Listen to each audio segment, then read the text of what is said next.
প্রিয় নতুন বন্ধুরা, অনেকেই প্রশ্ন করে থাকেন যে এই যে এখানে স্ক্রিনটা দেখতে পাচ্ছেন, এই স্ক্রিনে যে ভিউটা দেখতে পাচ্ছেন এটা হচ্ছে প্রফেশনাল ড্যাশবোর্ডে গেলে এই চিহ্নটা দেখা যায়, এই ভিউটা দেখা যায়। এখানে রয়েছে ফলোয়ার্স এবং নন ফলোয়ার্স অর্থাৎ ভিউ অপশনে। তো অনেকের প্রশ্ন হচ্ছে এই ফলোয়ার্সের এখানে যে পার্সেন্টেজটা দেওয়া, যেমন আমার এখানে 36% দেখা যাচ্ছে, আবার নন ফলোয়ার্সের এখানে দেখা যাচ্ছে যে 64%। তো এরকম পার্সেন্টেজ আপনার এখানে দেওয়া থাকে, তাহলে এটা মানে কি, এটা কেন? আবার আরেকটা প্রশ্ন হচ্ছে যে নিচে দেখেন 3 সেকেন্ড ভিউজ, এটাও অনেকের প্রশ্ন, এটা কি?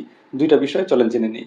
ফলোয়ার্স এবং নন ফলোয়ার্স, যেমন আমি যে পোস্টটা করেছি আমার এই পোস্টটা ফলোয়ার্স দেখেছে 36%, নন ফলোয়ার্সরা দেখেছে 64%।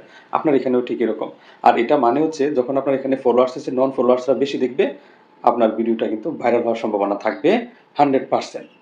তবে ফলোয়ার্স এর নন ফলোয়ার্সের সংখ্যা যদি একের অতিমাত্রায় বেশি হয়ে যায়, যেমন আমার এটা কিন্তু ব্যালেন্স আছে, ঠিক আছে, এর চেয়ে যখন একের অতিরিক্ত মাত্রা বেশি হয়ে যাবে তখন কিন্তু একটু সমস্যা আছে। এই নিয়ে যদি বিস্তারিত ভিডিও চান তাহলে সেটাও দিয়ে দিব ইনশাল্লাহ, যদি চান তাহলে কমেন্টসে লিখে দিবেন। এবার আসি 3 সেকেন্ড ভিউজ ভিডিও, এটা কি? এটা হচ্ছে আমি বা আপনি যখন একটা পোস্ট করলাম, ভিডিও পোস্ট করলাম, সেই ভিডিওটা হয়তো বা 10 সেকেন্ডের হতে পারে বা 20 সেকেন্ডের হতে পারে। তো সেই ভিডিওটা 10 সেকেন্ডের মধ্যে 3 সেকেন্ড কতজন দেখলো, এটা হচ্ছে 3 সেকেন্ড ভিউ ভিডিও। আশা করছি বিষয়টা বুঝতে পেরেছেন। ধন্যবাদ সবাইকে।